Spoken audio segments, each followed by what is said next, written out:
सम्माननीय प्रदेश के उपाध्यक्ष भाई भानु प्रताप शाही जी, जमशेदपुर जिला के अध्यक्ष संजीव सिन्हा जी, भारतीय जनता पार्टी के सभी सम्मानित नेता एवं नेतृगण और यहाँ प्रेस के तमाम साथियों का बहुत अभिनंदन और आज के इस प्रेस वार्ता में आपका बहुत बहुत स्वागत। विगत कुछ दिनों में जो घटनाक्रम हुआ है उसको लेकर के ये प्रेस वार्ता आज हम लोग कर रहे हैं। हम सभी लोग जानते हैं कि 17 तारीख को, आज 20 तारीख है, 3 दिन पहले लोकसभा में जो नारी शक्ति वंदन और उसके साथ जुड़े हुए 2 बिल्स जो है वो पारित नहीं हो पाया और इससे आधी आबादी जो इस देश की है उसको एक बहुत बड़ा झटका लगा है।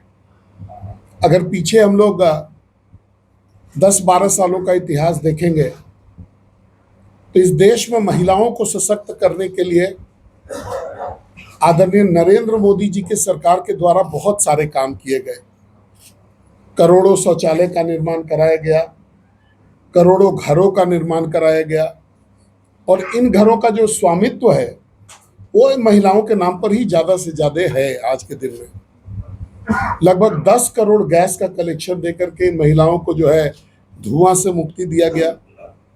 बहुत सारे स्कीम से जोड़ करके महिलाओं को जो है ऋण दे करके इनको उद्यमी बनाया गया और आज मुद्रा में ही देखिएगा अगर तो अधिकांश लोन जो है वो महिलाओं के नाम से है।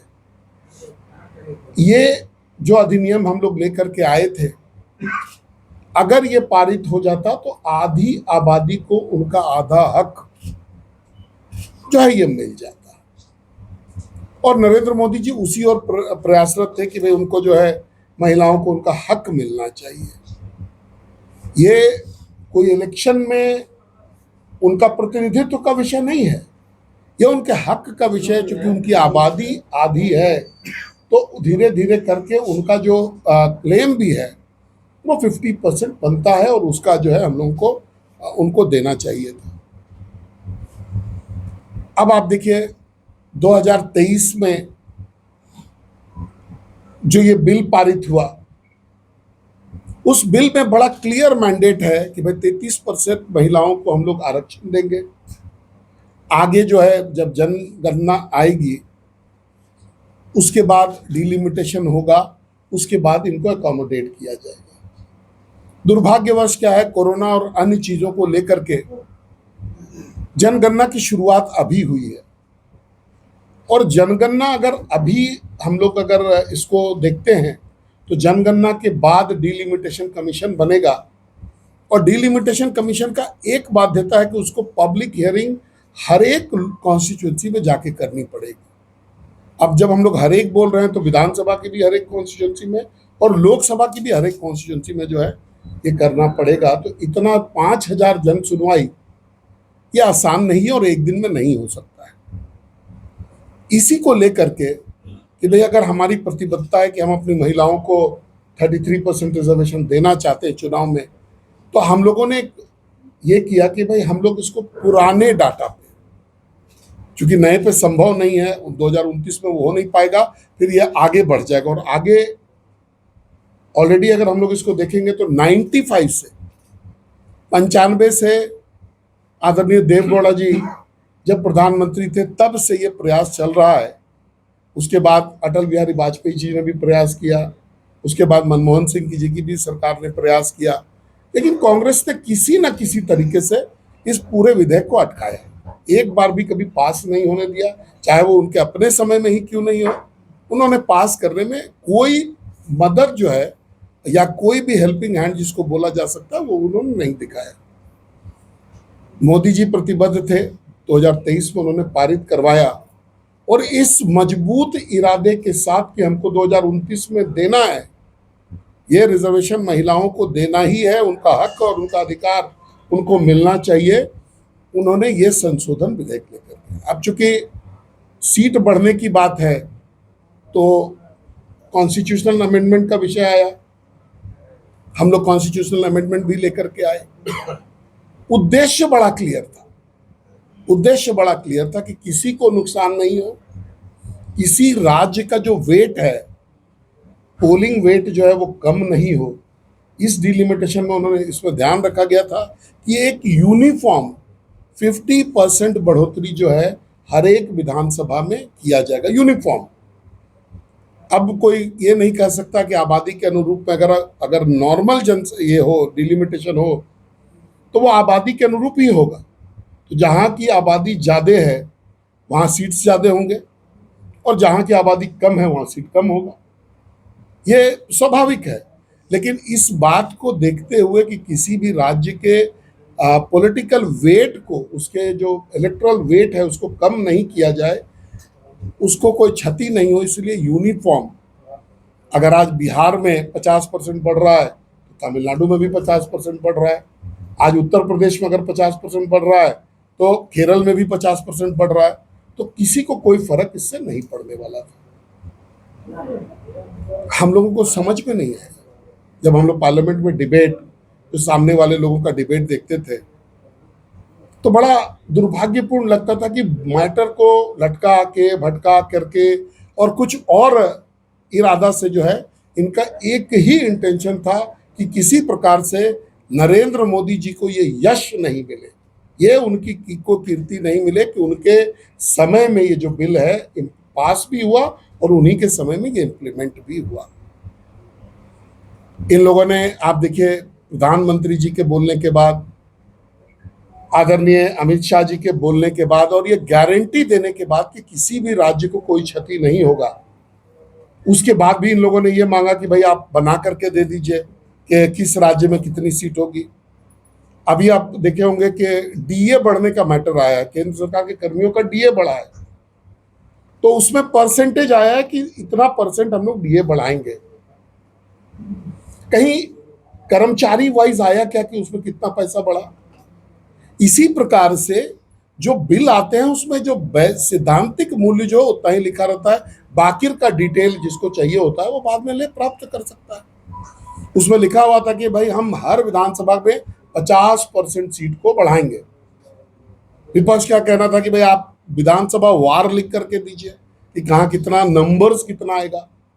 तो 50% अगर हम बढ़ाएंगे तो नंबर कभी भी चेंज नहीं होगा, परसेंटेज कभी भी चेंज नहीं होता है। उसके बावजूद भी अमित शाह जी ने इनको ऑफर दिया कि भाई आप 1 घंटा रुकिए, हम लोग इसको संशोधन कर देते हैं और संशोधन में एग्जैक्ट नंबर्स जो आप चाहते हैं वो एग्जैक्ट नंबर भी हम लोग लेकर के आते हैं। अब तो आपको कोई आपत्ति नहीं होना चाहिए, लेकिन उनका इरादा ही नहीं था। क्योंकि अब आप कांग्रेस का अगर बैकग्राउंड देखेंगे तो 30 साल से लगभग इस बिल पर कांग्रेस जो है किसी न किसी प्रकार से या तो साइलेंट रही है या मैनिपुलेट करके, मैनेज करके इस बिल को पास नहीं होने दिया है। इस बार भी उसी इरादे के साथ कांग्रेस आई थी, और इस बार तो पूरा इंडी अलायंस जो है, पूरा इंडियन गठबंधन इसी बात को लेकर के आया था कि हम लोग इस बिल को पारित नहीं होने देंगे, जो कि आपको वोटिंग के रिजल्ट में भी दिखा होगा। आपको भी अवसर मिलेगा बोलने का, जरा हमको पूरा कंप्लीट कर लें, उसके बाद आप जितना प्रश्न करेंगे उसका उत्तर तो हम लोग देंगे। आज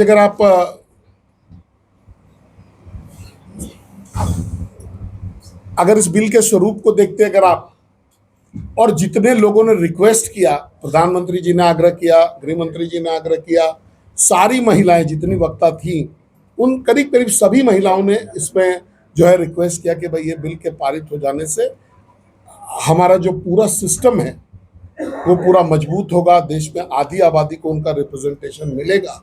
लेकिन कांग्रेस की हठधर्मिता के वजह से महिलाओं को उनका हक और अधिकार डिनाई कर दिया गया। ये मैं आज आपको बताने के लिए आया हूं।